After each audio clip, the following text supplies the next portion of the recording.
Hey everyone, welcome to Black Matrix. In today's video, I'm going to show you how to lock your Facebook profile. It's super quick and easy, so let's jump right in. First, open the menu on your Facebook app. Scroll down and tap on Settings and Privacy. Then select Settings. Next, keep scrolling until you find the Audience and Visibility section. From there, tap on Profile Locking.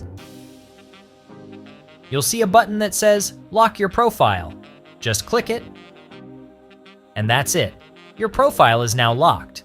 If you ever want to unlock your profile, don't worry, it's just as easy. Simply follow the same steps to go back to the Profile Locking section and tap Unlock Your Profile. And there you have it. That's how you can lock and unlock your Facebook profile. If you found this video helpful, don't forget to give it a like and hit the subscribe button for more quick tips. Thanks for watching, and I'll see you in the next one.